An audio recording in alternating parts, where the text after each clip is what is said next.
Prontinho. Bom, são 8h02. Vou só colocar aqui que a gente está começando. Para a gente tentar ser pontual. Olha, eu confesso para vocês que o tema ficou muito extenso. Eu deveria ter estreitado mais ele, porque ficou muito amplo, tem muita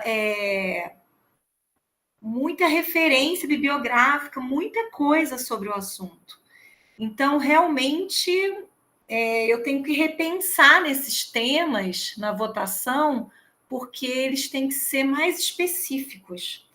Por exemplo, a gente falou de mau comportamento, mas a gente não especificou, por exemplo, a idade. A gente não especificou educação infantil, por exemplo, é completamente diferente do fundamental, do ensino médio, mas tem bastante informação. Vamos lá. Vamos começar a nossa live. Hoje é dia 29 de setembro de 2025 e o tema da nossa live é o que fazer para lidar com o mau comportamento na sala de aula. E aí vem muitas perguntas na nossa cabeça, né? Quem aqui já ficou frustrada porque teve que mudar todo o seu planejamento do dia por causa de alunos que não se comportavam bem? Ou que atrapalharam a sua sala de aula, a sua aula. E isso te gera uma raiva. E tudo bem, professor, sentir raiva, não tem problema nenhum. É um sentimento normal, é um sentimento do ser humano. E sentir raiva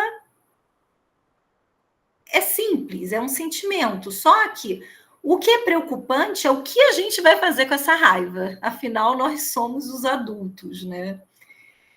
Então, o mau comportamento dos alunos dá uma sensação, pelo menos para mim, de impotência, de incapacidade, porque nós somos cobrados muitas vezes por dar conta daquela sala de aula.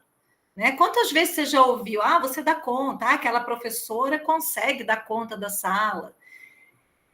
Só que isso não depende só do professor. E quando aquele aluno te tira do eixo, que é um aluno que já te incomoda, que já te traz para uma situação assim de irritação, porque você chega a não ter mais o que fazer, não tem mais recursos, e ele falta. E aí, no final do dia, você pensa assim, nossa, que dia produtivo. Foi bom sem ele. A turma andou.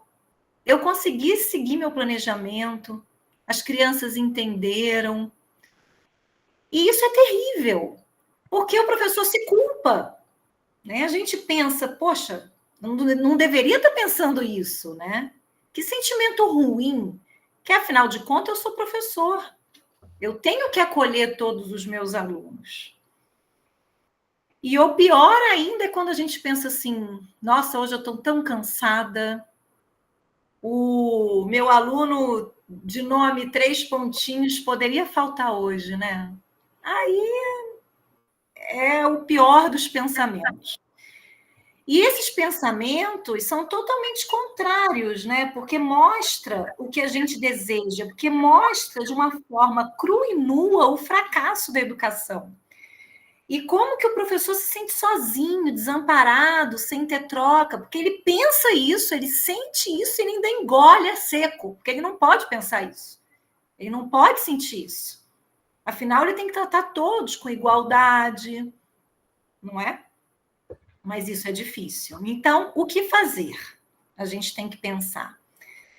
Afinal, nós temos metas para cumprir, currículo para seguir, temos responsabilidades quanto ao aprendizado de cada criança, relatório, portfólio, conselho de classe, corrigir prova, planejamento, socorro, né? Quanta coisa a gente tem para fazer.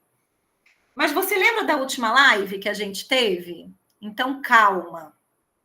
Vamos respirar. Lembra das micrometas e das microvitórias. Então, vamos um passo de cada vez. E hoje, a nossa micrometa é participar dessa live. Então, no final, já vai ser uma vitória.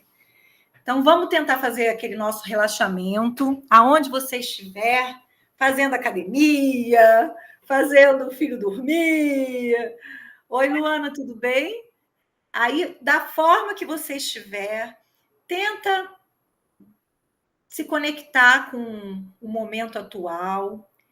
Inspira e expira para trazer o momento presente. Mais uma vez, inspira e expira. E pela última vez, agora eu vou pedir para você continuar nesse momento de reflexão e tentar lembrar como que você era criança na sua escola. Como era a sua escola? Como que era o seu dia a dia? Tinha recreio? Você lembra das brincadeiras? Você achava a escola chata ou a escola legal? Tinha prova? Como é que era a professora que vem à sua cabeça que você lembra? Alguma vez você ficou de castigo na escola? Você recebeu suspensão? Você tinha amigos? Agora pensa em você agora, adulta. Tenta se olhar de fora, dentro da sala de aula. Como é que é a sua sala? Como é que são os seus alunos? Eles gostam de você? Eles confiam em você? Você grita na sala? Eles contam as coisas para você? Você está cansada? Ou você está alegre? Está disposta? Tem algo que você gostaria que fosse diferente? Agora pode abrir os olhos, voltar. E isso são apenas reflexões que são muito pessoais e elas vão te ajudar a construir o seu caminho. No final dessa live, eu acredito que vai fazer sentido essa reflexão para você. Antes da gente pensar nesses conceitos, a gente precisa entender algumas coisas. Então, por exemplo, quando a gente pensa em mau comportamento, várias coisas vêm na nossa cabeça, né? Conversa fora de hora, brincadeira, alunos circulando na sala, aluno rindo, gargalhando, perguntas fora do contexto, crianças que saem da roda na hora da conversa, que não cumprem os combinados, não fazem as tarefas, crianças que mordem, batem, empurram. Tudo isso a gente pensa quando tem mau comportamento e mais alguma coisa. Antigamente, a indisciplina ela era algo que perturbasse o professor. Tudo que perturbasse o professor era considerado como uma indisciplina, um mau comportamento. Hoje em dia, o conceito já está diferente. E quem estuda muito isso é a equipe da Unicamp. Então, eles têm até um núcleo de estudos. Então, eles dizem que hoje a indisciplina é considerada uma quebra de contrato de aprendizagem dos conteúdos escolares. Então, é uma quebra da rotina, é uma quebra do combinado. Então, por exemplo, na educação infantil, na hora da leitura, quando o aluno sai da roda, ele quebra com esse processo de aprendizagem, porque ele perde a oportunidade de entrar no mundo da imaginação, de entender sobre um novo gênero textual, de ampliar o seu vocabulário com aquela história que a professora está lendo, e principalmente de desenvolver habilidades como criatividade, o enredo, inferências, que depois elas vão ser cobradas na educação fundamental, quando ele tiver que fazer uma atividade de leitura de texto, interpretação. Então, essa criança que ela sai da roda, ela sim praticou uma indisciplina, digamos assim. Agora, vamos para um exemplo da educação fundamental. O aluno que desenha durante a aula, por exemplo. O professor está ali, ele está explicando e o aluno está desenhando. Ele não está fazendo barulho. Talvez ele não esteja nem incomodando esse professor, ele está quietinho. Mas ele quebrou, ele rompeu esse contrato de aprendizagem. E ele não aprendeu. Ele perdeu a oportunidade do aprendizado. Agora, como atuar com uma criança, por exemplo, da educação infantil que sai da roda? Teoricamente, tá? A gente está falando na teoria, porque a gente sabe que a realidade é intensa. Então, a gente se aproxima dessa criança que saiu da roda, a gente chama ele de volta, convida. Pode contar de segredo, assim, alguma coisa que vai acontecer na história só para ele ficar curioso e ele sentir vontade de voltar para a roda. Pedir para ele virar a página do livro. Ah, me ajuda aqui, senta do meu lado, vem aqui, vira a página do livro para a tia, para a Pro. Fazer uma brincadeira com uma voz, com uma encenação do personagem da história. Mas a gente também, além disso tudo, a gente tem que se questionar se esse livro é interessante para ele. Por que ele levantou? Essa história é legal para ele? Por que ele não está gostando dessa história? Existe alguma outra forma de eu contar a história? Será que eu tenho que fazer uma musiquinha antes? O que eu preciso fazer para ele se interessar nesse processo pedagógico? E no caso do menino que desenha durante a aula, por exemplo? Quando você observa esse comportamento e você é professor, por exemplo, do 3º, do 5º ano, você pode circular pela sala, colocar a mão no ombro dele, para ele perceber que você está vendo o que ele está fazendo. Você pode elogiar o desenho, se interessar e perguntar: o que você está desenhando? Mas dizer que aquele não é o momento. Lembrar da importância que ele precisa prestar atenção e se envolver nas atividades da sala de aula. Mas também se questionar. Será que a minha aula está interessante para essa criança do 5º ano ou do 3º? Existiria uma outra forma de eu dar essa aula? Se ele gosta tanto de desenhar, será que eu consigo incluir algum tipo de atividade com desenho para ele? A gente precisa trazer esse aluno de volta, a gente precisa aguçar a curiosidade dele. E nós podemos nos questionar: o currículo é interessante para eles? O sistema educacional é interessante, é atrativo para os alunos atuais? E sim, gente, é assustador mesmo. Porque está difícil ser interessante para os alunos. Com tudo o que a gente tem disponível para eles, é meio que competir com o TikTok, com os vídeos, com as redes sociais, com a inteligência artificial, com a velocidade das informações, porque a gente também não fala muito rápido. Hoje em dia, você coloca em 2 vezes, 3 vezes, os vídeos são rápidos. Nós temos o nosso tempo. Então, na verdade, nós temos que pensar não em competir, mas sim trazer para mais perto esses processos, essas ferramentas de ensino e de aprendizagem. Mas isso é um assunto para uma outra live. Isso a gente vai pensar num outro momento. E você deve questionar sobre a sua sala, sobre as suas questões, as suas atividades, sobre o seu planejamento, sobre as suas propostas, porque uma das causas dessa indisciplina é o desinteresse, é o tédio do aluno. Para muitos deles, quando você lê pesquisas, as aulas estão entediantes, são chatas. Inclusive na educação infantil, que é muito mais lúdico. Agora a gente entendeu sobre a indisciplina, que tem relação com o processo pedagógico. Mas é importante também a gente entender sobre a incivilidade, que é outra coisa, que é sobre nós atuarmos nas habilidades dessa criança. A incivilidade é uma quebra do contrato social.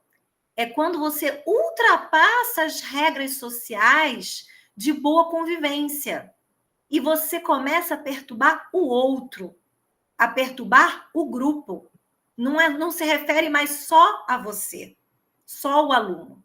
Então, por exemplo, futucar o amigo, ficar jogando bolinha, ficar provocando, empurrando o amigo do lado, zoar, ser ríspido.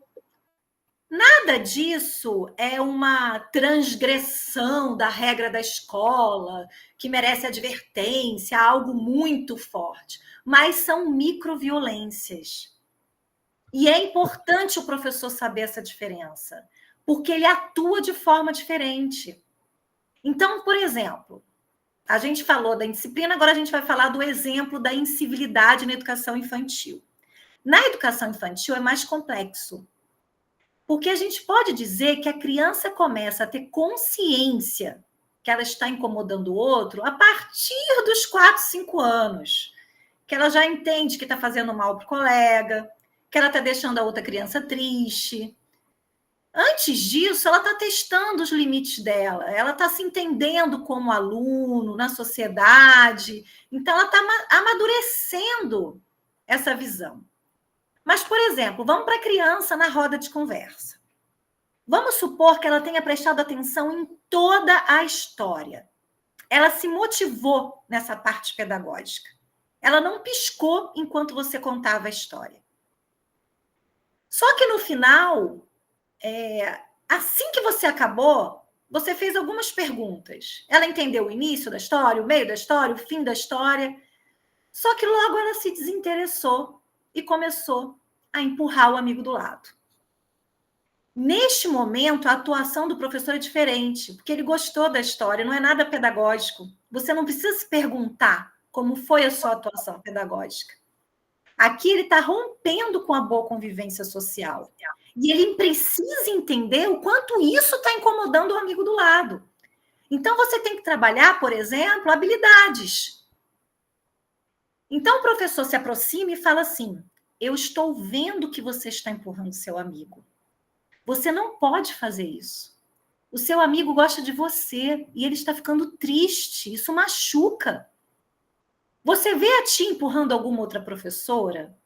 Eu tenho certeza que você vai conseguir ficar concentrado, por exemplo, controlar o seu corpo. Aí depende de como cada escola deixa e permite que você fale. Mas a questão é que o professor, ele se incomoda mais no seu dia a dia com a incivilidade. Ela incomoda mais. Mas vamos para o fundamental, por exemplo. É um aluno que ele prestou atenção do terceiro ano em toda a aula de fração.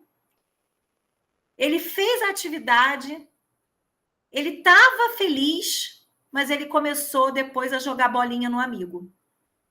E ele começou a atrapalhar o amigo.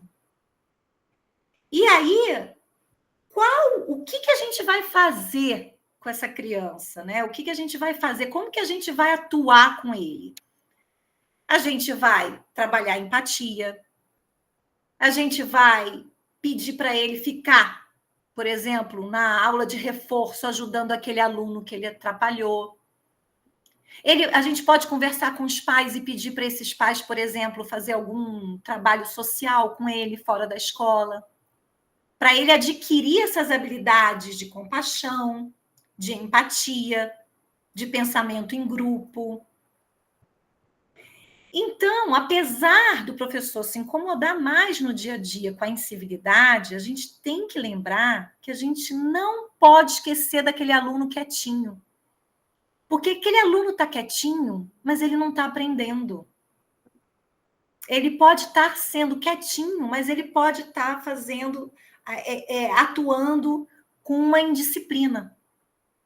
E eu sei que todos esses exemplos são isolados. Eu sei que a sua sala está cheia de criança, principalmente com laudos neurodivergentes. O ideal seria você, se tiver uma parceira de sala, uma professora auxiliar, você conversar com elas, para você se revezar nessas funções. Mas vocês terem o mesmo diálogo, a mesma conversa. E fazer o que é possível, porque o importante é a gente ter essa consciência do que precisa ser feito. E evitar o julgamento, porque muitas vezes a gente pensa, o pai dessa criança não dá educação para ele. Como é difícil lidar com esse menino, ele é insuportável. Você pode até pensar isso, mas tenta nunca verbalizar. Nem para outro professor que é seu amigo, que é parceiro, porque amanhã ele pode ser professor desse aluno. E aí você já rotulou ele. E esse professor vai ter o viés do seu olhar.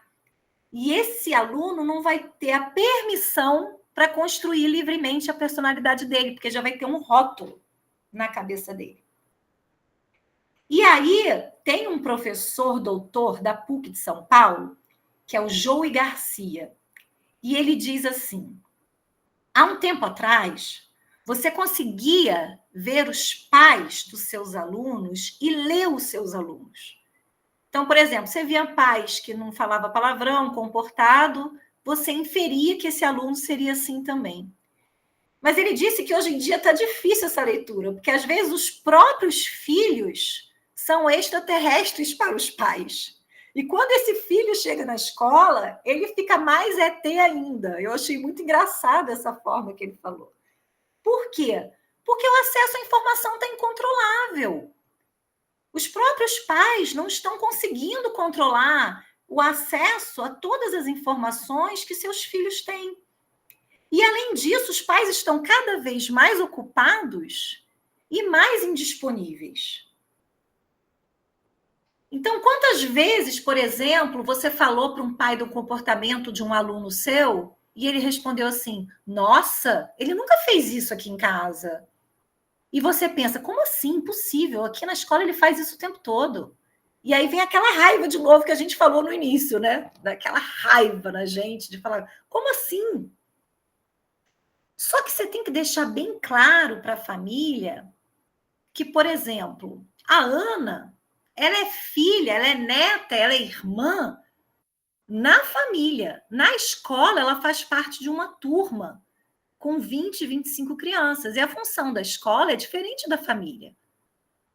A família, ela conhece a criança no contexto social e cultural do ambiente deles, do cenário deles. E eles, muitas vezes, a família, ela não entende os processos de aprendizagem. E, às vezes, nem sobre o desenvolvimento humano dessa criança. Então, cabe nós, professores, explicarmos. Parece que é óbvio, mas, às vezes, a gente precisa, sim, conversar com as famílias sobre isso.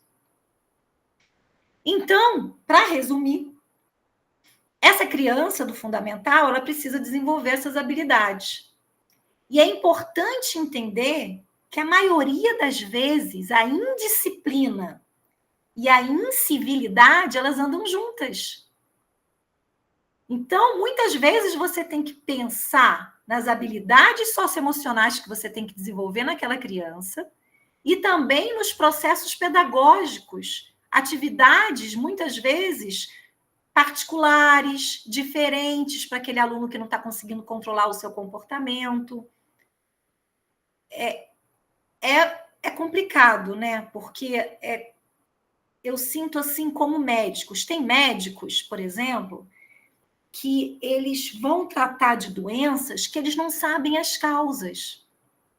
E aí eles dão medicamentos para essas doenças que é uma tentativa e erro. Eles não têm a certeza que aquele medicamento vai dar certo.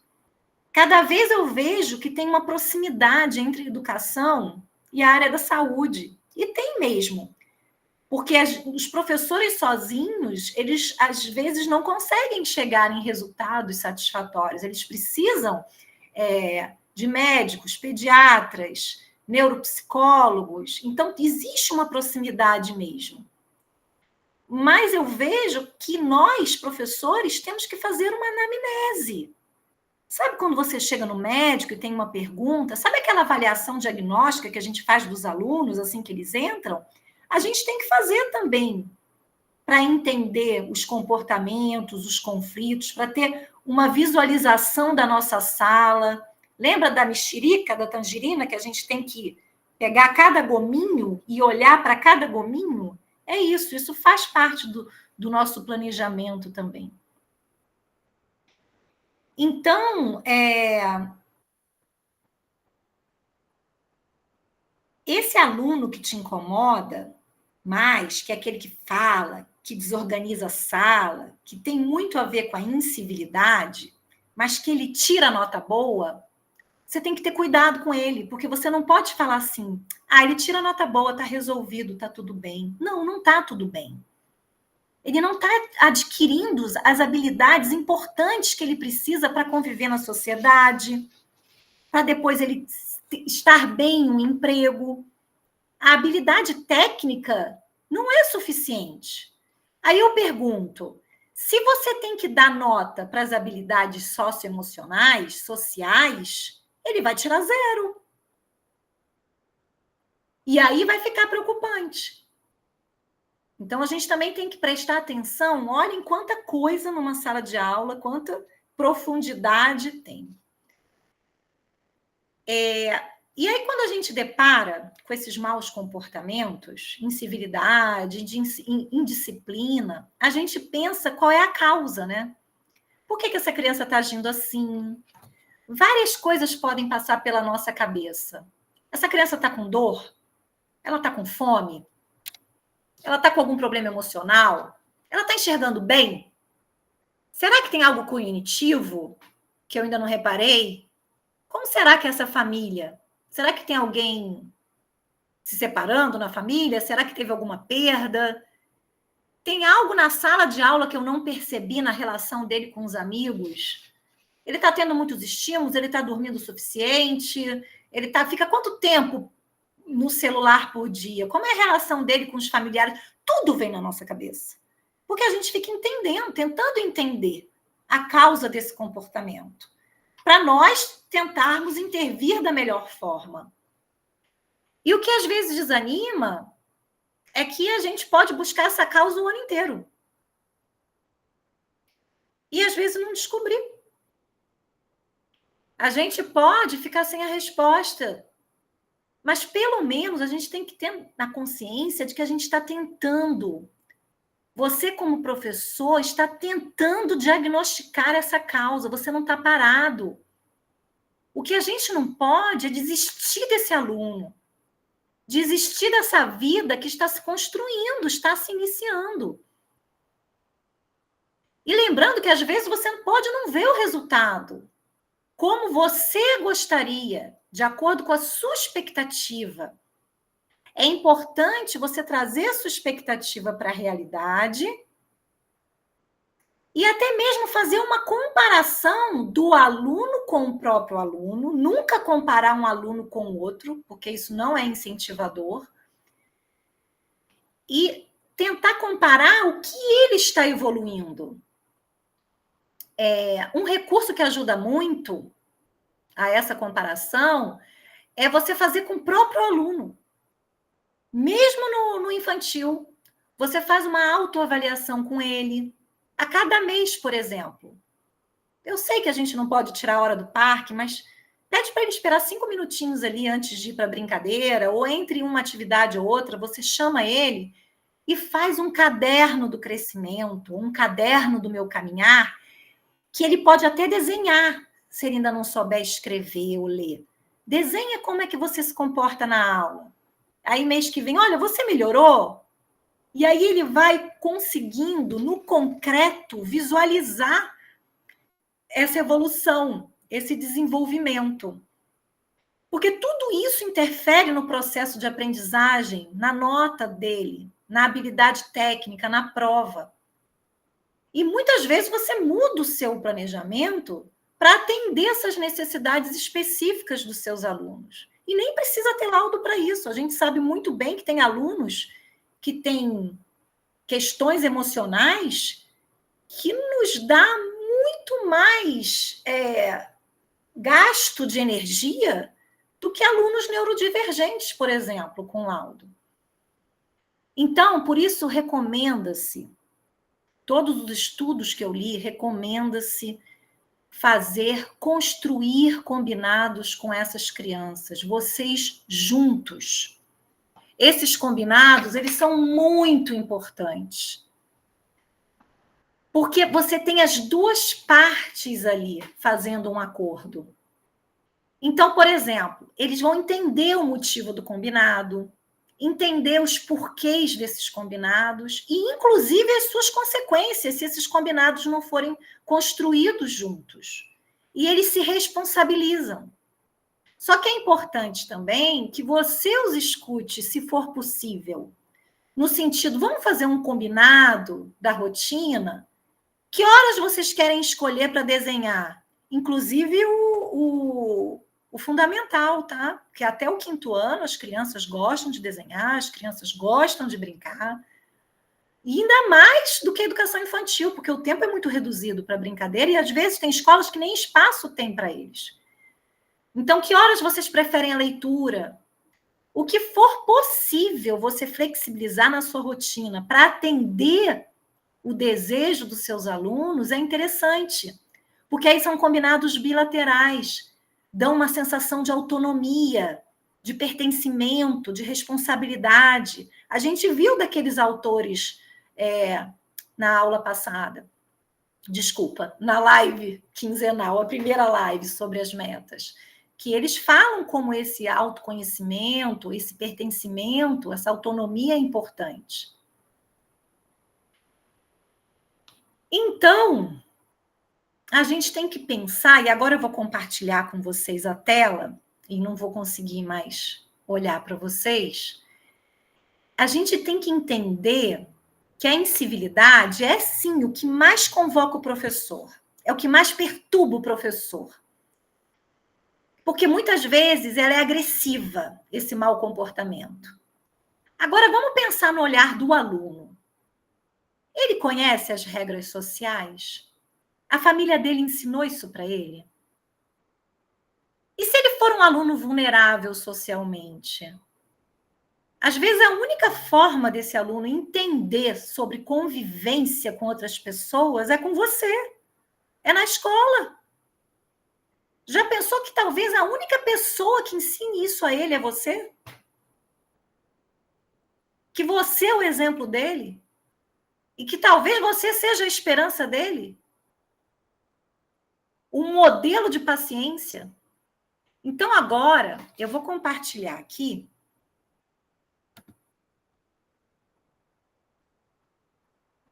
a apresentação.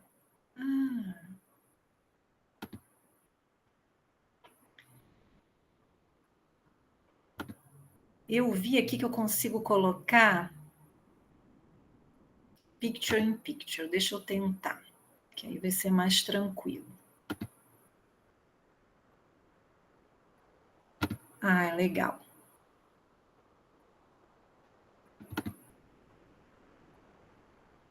Vamos ver se funciona. Isso que eu estou tentando fazer. Não, vou ter que sair mesmo.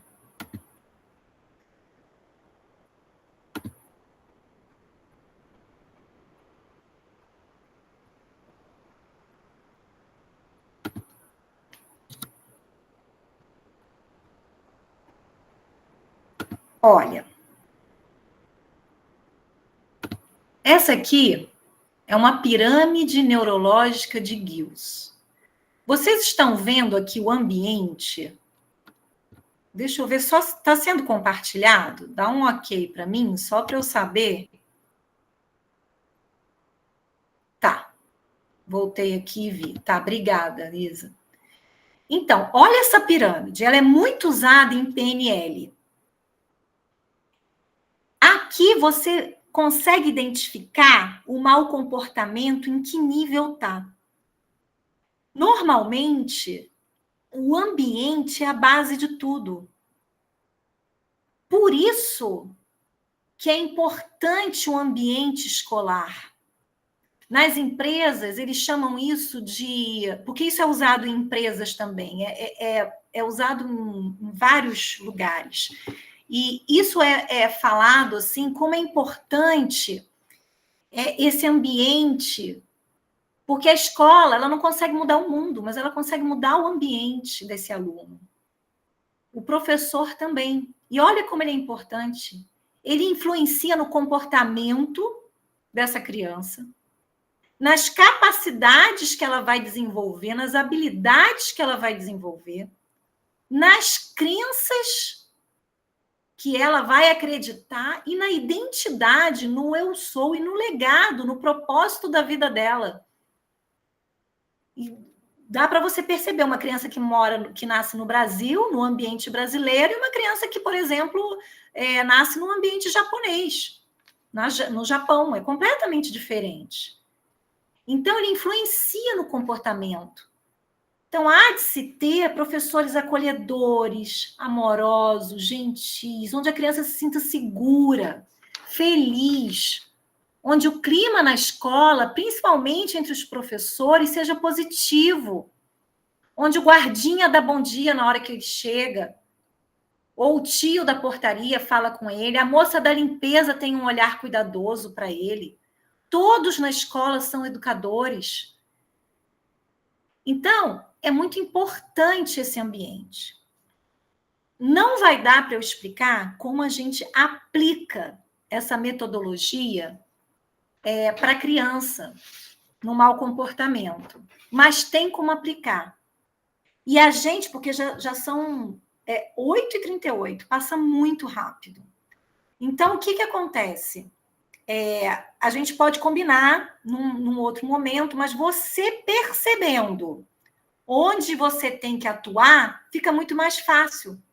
Você não precisa ficar perdendo tempo, digamos. É que nem o remédio. Quando o médico sabe que é o antibiótico que vai dar certo, é muito mais rápido o resultado. Então, é importante vocês entenderem essa pirâmide, mas agora a gente não vai conseguir, porque a gente tem pouco tempo. E aqui é uma pesquisa também de uma equipe da Unicamp e da Unifesp, se eu não me engano, que eles observaram os maus comportamentos das crianças, digamos assim, os conflitos de acordo com a faixa etária. E você pode perceber que de 3 a 4 anos e de 5 a 4 anos, o que mais eles perceberam, observaram, foi a disputa física, a disputa por brinquedo. E se você olhar lá o roxo, é a provocação. Olha como ela aumenta. Olha como a provocação, que faz parte da convivência social, ela vai aumentando cada vez mais. E, às vezes, fica insustentável para o professor. E ela fala, as pesquisadoras, que é importante você saber lidar com isso, com as provocações. A provocação, ela tem um pouco de humor. Então, a gente tem que ensinar nossos alunos não a fingir que não está ouvindo ou a revidar, mas sim ter uma resposta no sentido de por que você está preocupado comigo? Por que você está me olhando tanto? E o próprio professor também ter esse tipo de resposta. E aí a gente tem aqui um pensamento do Rudolf Steiner, que é o fundador da pedagogia Waldorf, que ele fala: se a educação for excessivamente rígida, teremos a revolta, a mentira, hipocrisia e outras formas de autodefesa. E se for excessivamente frouxa, teremos o tédio, a falta de motivação, a atrofia das melhores forças. A atrofia quer dizer a fraqueza, quando murcha. Então, eu vou passar aqui para vocês, o que eu já ouvi dos alunos e o que eles não curtem. O que eles falam, porque eu tenho um caderninho que eu vou anotando tudo que eu ouço das crianças, no condomínio, na escola. Então, por exemplo, o que mais revolta eles é um aluno faz bagunça, o professor castiga, tira o direito de toda a turma. Isso não é justo. Perdemos 5 minutos de brincadeira porque os mesmos 5 meninos de sempre fizeram bagunça. O professor humilha o aluno na frente de todo mundo. Você está com cara de psicopata, real, tá, gente? Parece um papagaio, não para de falar. Nós somos adultos, nós não podemos ter esse tipo de comportamento. Chamar sempre a minha atenção e quando meu amigo faz a mesma coisa, ele não fala nada. E aí ele fala assim, meu professor tem preferências, eu percebo. Por exemplo, pegou o lápis do amigo sem pedir, vai perder o parque. Consequências desproporcionais, porque já estamos estressados. Isso são professores, como eu, que já fiz muito dessas coisas também, que somos de carne e osso. Ou ouço também assim, não acredito mais na professora, porque ela sempre diz que vai ligar para os meus pais e nunca liga. São ameaças. Ameaçou, tem que cumprir. Falou para a criança que vai fazer, tem que fazer. Comparações, nunca comparar um aluno com o outro, e sim ele com ele mesmo. Por que você não se comporta igual a Ana? Para quieta, menina. Olha a autoconfiança dessa criança. A sua família não te dá educação, não? Não julgar a criança, não julgar a família. Todo dia a professora briga com a sala inteira e fica falando um tempão. São aqueles sermões enormes que não são assertivos, não são diretos e caem no esquecimento, na viagem da criança. Ah, a tia fala o nome da Yasmin umas 100 vezes ao dia. Ficam discutindo no meio da sala. Você está dando palco para a Yasmin. Você está fazendo todo mundo ver aquele teatro que às vezes é o que a Yasmin quer. Às vezes a Yasmin, olha a provocação lá crescendo com a idade. A Yasmin quer te provocar. A tia fala que o Enzo é lerdo e que a Elisa é bagunceira. O professor, ele não rotula a criança. Ele descreve o comportamento. Ai, mas como é difícil isso. Quantas vezes a gente não fala, nossa, mas como você é bagunceiro. Nossa, que desorganização, olha os seus cadernos. Mas a gente tem que, pelo menos, ter consciência para tentar mudar, né, esse comportamento. Tem muito barulho na minha sala, muita gritaria. Aí é mais do ambiente. A gente tem que ver como é que as crianças estão reagindo ao nosso ambiente da sala. Ele não me escuta, não adianta falar com o professor. Ele não escuta o que eu falo. É a escutativa. A pro é confusa. Cada hora ela fala uma coisa. Isso eu escutei de um aluno para mim. Pro, você é confusa. Cada hora você fala uma coisa. Isso é o quê? É uma desorganização mesmo na rotina. E às vezes nem por sua culpa. Às vezes chega uma nova ordem, um novo pedido, festa junina, você tem que fazer a dança, mudou o horário do ensaio, e aí você ia fazer uma atividade de matemática, aí você dá a ordem para a criança, aí a criança entra na loucura com você também, né? E aí, nas escolas americanas, eles falam muito desse ripple effect, que é um efeito ondulatório.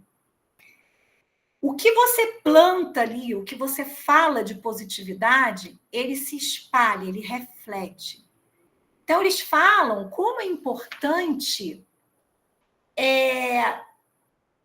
você elogiar, você ter ações positivas, você fazer com que aquela criança se sinta importante, valorizar mesmo aquele aluno que você acha que não tem nada de habilidade.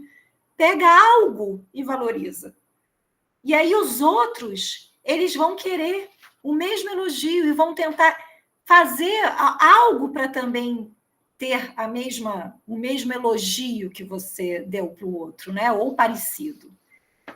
E aí vem o que as crianças gostam. Elas gostam quando a professora me olha. Eu gosto quando ela me olha. É o olho no olho, como é importante o professor fazer o olho no olho. Quando a tia baixa para falar comigo. O que é isso? É quando a professora vai para a mesma altura da criança. Quando o professor está na porta cumprimentando quando a gente chega. ele se sente acolhido. Quando a Pro me abraça, quando eu faço a tarefa e a Pro me elogia, quando ela me ajuda nas tarefas da rotina, quando ela me chama para ajudar nas tarefas da rotina, ser ajudante do dia, distribuir o material, encher a garrafa de água da tia, quando ela me pede para encher a garrafa, quando ela me escuta, quando eu faço bagunça e ela conversa comigo, ela não briga, ela conversa. Ela fala com calma, ela não grita, mas quando fica brava, ela fala mais grosso. A importância do tom de voz, a gente precisa, sim, ser firme. E, muitas vezes, engrossar a voz para a criança prestar atenção na gente. Tomamos decisões juntos. Gosto quando os professores fazem assembleias, quando ele conta da vida dele particular, algum caso, quando a Pro faz brincadeira na aula, quando ela coloca vídeo, quando tem jogo. Toda sexta-feira a gente canta música. Sou do 5º ano e a Pro ainda faz roda de conversa. Então, nós temos muitos fatos aqui importantes da Unesco de 2023, que diz que 45% dos comportamentos inadequados em escolas brasileiras estão diretamente relacionadas a dificuldades socioemocionais. E quando a gente também tem um estudo de Harvard que diz como é importante valorizar esses bons comportamentos. Aqui eu vou mandar para vocês, porque tem um checklist para você ver como que você está indo nas situações de conflito. E aqui tem um guia diário de autocuidado do professor, porque aí eu pergunto, e você, professor? E o seu autocuidado no meio dessa loucura toda? Então, de manhã, você dormiu bem? Você dormiu 7 horas, 8 horas por noite? Você começa o dia com energia? Aí você dá uma ticada. Você teve um café da manhã nutritivo ou saiu correndo? Está se hidratando? Respirou? Se alongou? Relembrou do seu propósito como educador? Pensou nas metas do dia? Durante a aula, equilíbrio. Está conseguindo dar pausas? Está conseguindo focar nas respostas? Agora eu vou ter que parar, porque realmente já são 8h49. E o que eu queria dizer para vocês é que, em muitos casos, esperamos que o amor seja natural, inevitável.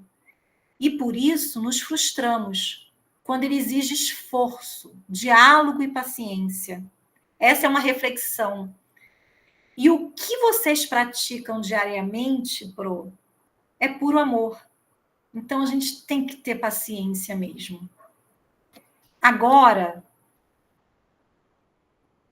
eu vou contar para vocês, deixa eu parar de compartilhar, que eu refleti muito sobre as diferentes teorias pedagógicas e como cada uma delas interage com o mau comportamento. E aí, a minha sugestão é que na próxima live a gente traga pessoas do construtivismo, Montessori, pedagogia Waldorf, para elas mostrarem como são as relações nesses métodos. Eu espero que vocês gostem da ideia, eu acho que vai ser muito rico. E eu vou parar de gravar, porque a gente vai ter um tempinho aqui para a gente. O nosso combinado é que na hora que a professora fala, a gente para de gravar.